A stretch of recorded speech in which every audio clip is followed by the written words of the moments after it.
آپ نے کبھی غور کیا ہے ہمارے اس سرزمین میں جو استاد پڑھاتے ہیں، قاری صاحب پڑھاتے ہیں، تو ایک درسگاہ میں ایک استاد کے پاس کم از کم 30 بچے ہوتے ہیں۔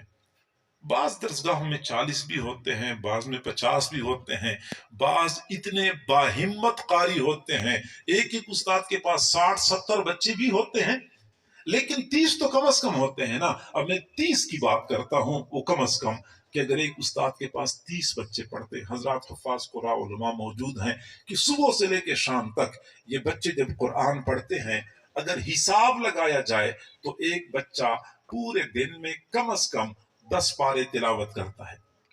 اگر وہ 10 پارے تلاوت کرے تو 30 بچے ہوں تو یہ 300 پارے بن جاتے ہیں، اور 300 پاروں کا معنی یہ ہے کہ 10 مرتبہ قرآن پاک ایک درسگاہ میں کم از کم ختم ہوتا ہے۔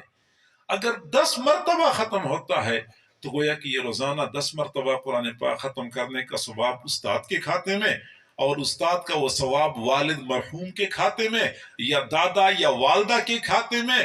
وہ بندہ کتنا خوش قسمت ہوگا کہ وہ قبر میں آرام سے لیٹا ہوا ہے اور روزانہ 10 مرتبہ قرآن پاک ختم کرنے کا ثواب ان کو پہنچ رہا ہے۔ کیوں ہم اپنی پر ترس نہیں کھاتے؟ کیوں ہم اپنی اولاد کی خیر خواہی نہیں کرتے؟ اپنی اولاد کو قرآن کا حافظ بنائیں، قاری بنائیں۔ آپ کہتے ہیں فائدہ کیا ہے؟ فائدہ کیا ہے؟ میرے بھائی، ہم مسلمان نہیں ہیں، ہمارا آخرت کا عقیدہ نہیں ہے۔ فائدہ مسلمان بھی یہ بات کرتا ہے کہ حافظ بنانے کا کیا فائدہ؟ ہاں، جو بندہ آخرت کو نہیں مانتا وہ تو یہ کہہ سکتا ہے، لیکن جو بندہ آخرت کو مانتا ہے، قرآن مانتا ہے، حدیث مانتا ہے، وہ کیسے کہتا ہے کہ حافظ بنانے کا کیا فائدہ؟ یا تو اس کا آخرت پر ایمان نہیں ہے، یا اگر ایمان ہے تو پھر یہ بات غلط ہے۔ ہمارا یہ عقیدہ ہے کہ جب یہ آنکھیں بند ہو جائیں گی تو ایک اور جہان نظر آئے گا، اس جہان میں پتہ چلے گا کہ حافظ بنانے کا کیا فائدہ نکلا۔ میرے بھائیوں،